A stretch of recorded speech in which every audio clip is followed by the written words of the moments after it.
MQM Pakistan बहुत ही ज़्यादा बुखलाहट का शिकार है। देखें, जब भी तो रोज़ जो है वो फारूक सत्तार साहब भी जो है वो रोस्टर पर खड़े हो जाते हैं और पीपल्स पार्टी को तनकीद का निशाना बनाते हैं। तो इससे क्या होगा? पहले तो उनको ये सोचना चाहिए कि वो खुद किस तरीके से इस इलेक्शन में आए हैं।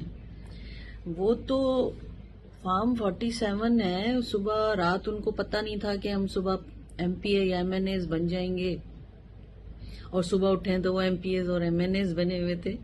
तो ऐसे लोगों की तनकीद पर मुझे हंसी आती है कि ऐसे लोग भी हैं जो अपने गिरेबान में झांक कर नहीं देख रहे हैं, और हम इलेक्टेड जितने भी पाकिस्तान पीपल्स पार्टी के MPAs हैं और हमारी कारकर्दगी है, जो पार्टी की कारकर्दगी है, उस पर सवाल उठा रहे हैं।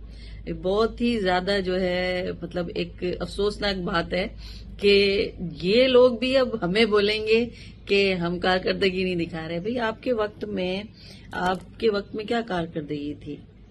मतलब जिनका माजी मनफी सियासत और दबाव की रिवायत से जो है जुड़ा हुआ हो और मुस्तकबिल में भी दूसरों पर इन्हिसार करता हो, तो वो इस चीज के दावे करे कि कराची में तरक्की नहीं हो रही। मगर कराची की बात क्यों करते हैं? आप पूरे सिंध की बात किया करें। अगर आप एक पार्टी से ताल्लुक रखते हैं तो मैं समझती हूँ कि आपको पूरे सिंध की बात करनी चाहिए।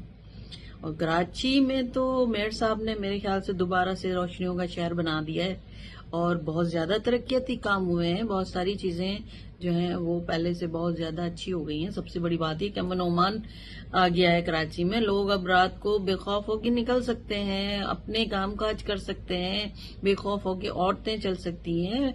और दूसरी बात ये कि इतनी जबरदस्त बसेस चल गई हैं। कराची का माहौल बहुत अच्छा हो रहा है। लेकिन अब कराची